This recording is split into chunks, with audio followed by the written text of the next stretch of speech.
Hello guys, welcome back to McLaren Media. In today's video we're working again on the Mk6 Fiesta.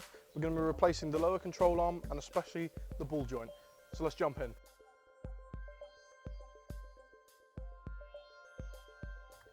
For this install I need a ratchet, a 50-piece torque bit, a 15mm spanner, a screwdriver or a chisel for a prying tool, a torque wrench, a 13mm socket, a 15mm socket, a 17mm socket and a 19mm socket, and then I used a impact gun to speed things up.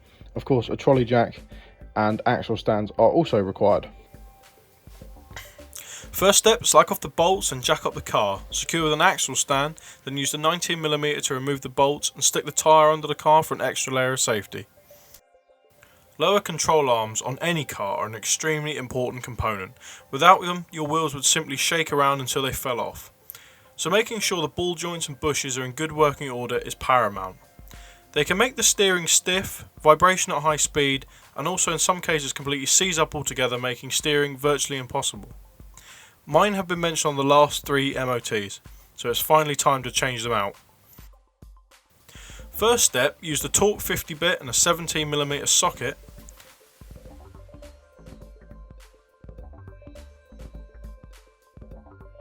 Then replace the nut and give it a tap with a punch and a hammer just to push it through the hole.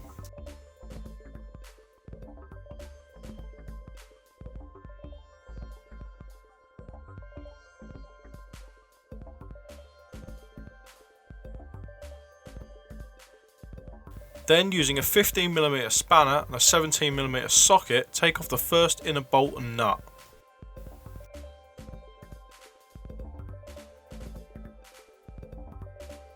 Then using a 13mm socket, take off the 2 rear inner bolts. Then use a 19mm to take off the big inner rear bolt. You might need to use a screwdriver or chisel to spread that hole.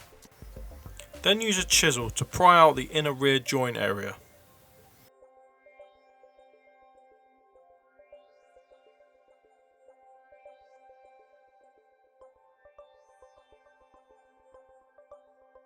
As you can see, these ball joints are knackered. After 165,000 miles, these definitely needed a change. Simply push the new arm into the mounting areas. The inner rear one may need some persuasion with a massive hammer. Line your ball joint up with the hole and put on your protection. I mean dust cover.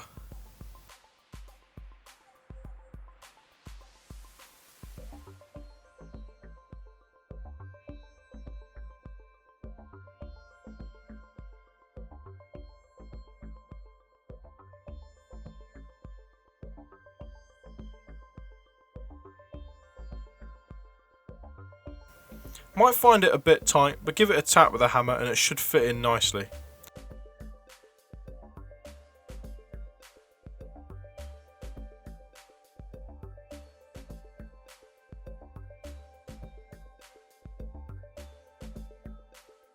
Then place your pinch bolt back in the hole and tighten down.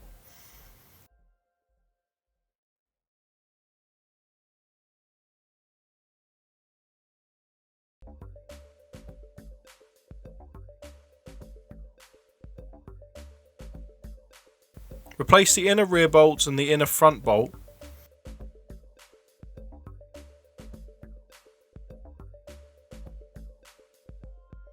And put your wheel back on and torque down your wheel nuts.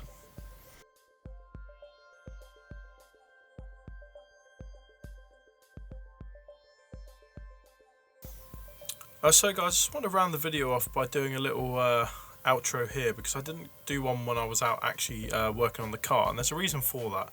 I want to show you what happened when I tried the passenger side on my Mk6 Fiesta.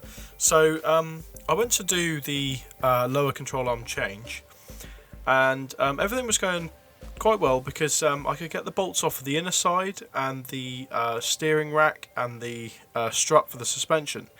What I couldn't get out was that lower pinch bolt, and I tried everything. We tried heat, we tried fast release penetrant, we tried grinding it out, we tried drilling it.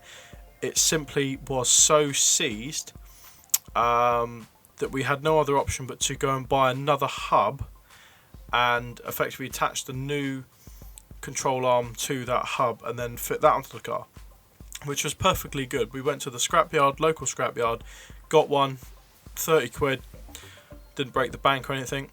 Got back home, I tried to do everything possible to get around this problem. So I effectively had to take off the brakes now, and I had to take off the drive shaft, which, you know, is a fairly simple job, because it just meant that removing the brake caliper bracket and then removing the drive shaft, which is actually relatively straightforward, undo the hub nut and then give it a tap.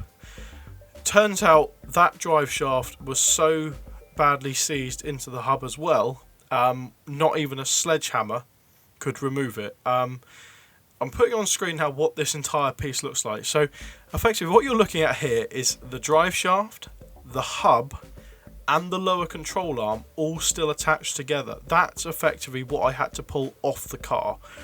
If you're wondering why the drive shaft is so knackered, it's because that's how bad we were wrestling with it to actually get it off the car.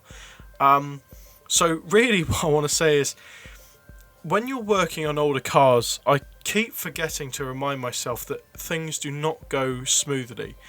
Sometimes you're going to run into these really, really annoying problems, and they are annoying. They're really bad when it happens, because you end up destroying the car. And right now I'm having to wait for another drive shaft off of eBay, basically to repair the car, and it's such a ball ache when that happens.